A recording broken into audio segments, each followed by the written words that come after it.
round two. Yes, I want to ask about the nuclear weapon of sanctions that has recently emerged, which is to use the financial system as a tool of sanctioning countries, including seizing central bank assets. I think of Afghanistan, Russia, of course, but Afghanistan before Russia. And essentially subjecting all transactions in US dollars, essentially, that have to be cleared through the United States to one form of sanction or another. Can you comment on the rule of law, the extent to which this nuclear weapon in sanctions is consistent with the rule of law?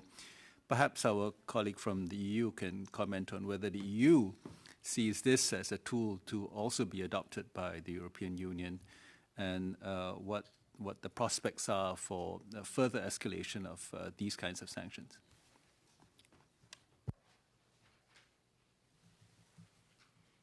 Thank you very much. It's a very good question of which I don't have a very good answer, I'm afraid. I mean, I think that certainly, given the range of sanctions that we've seen applied, given that we do have the new the 2020 regulation as well, I don't think anything is excluded from doing this. Obviously, it's a very, very serious step to do so, and of course, we're not privy to the discussion that take place between the member states for obvious reasons. So, unfortunately, I can't give a better answer than that. I'm sorry.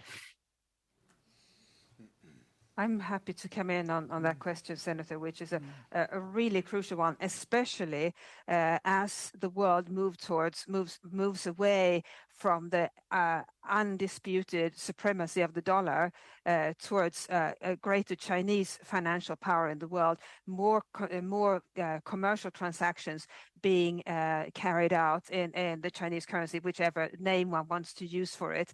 And the reason that the US has been able to sanction companies in the past as a tool of foreign policy has been that almost all companies in the Western world, and indeed beyond the Western world, conduct their financial transactions, commercial transactions in dollars. So, for example, we saw in 1982 when West Germany and the Soviet Union wanted to build a pipeline, and various European companies were contracted to build that pipeline. Ronald Reagan imposed sanctions on those companies simply because he didn't like the idea of this pipeline from the Soviet Union to West Germany.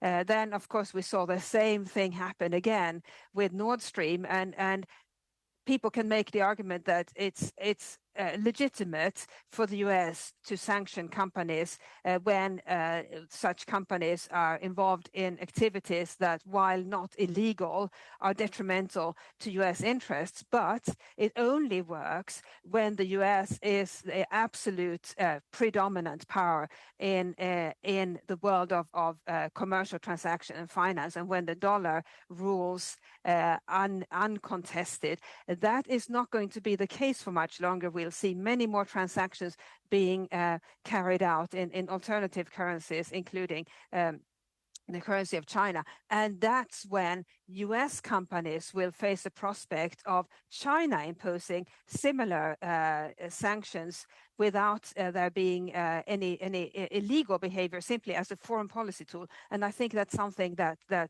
policymakers in the US should take to heart. The days of being able to conduct foreign policy through sanctions on companies that haven't violated any laws, those days won't last for much longer.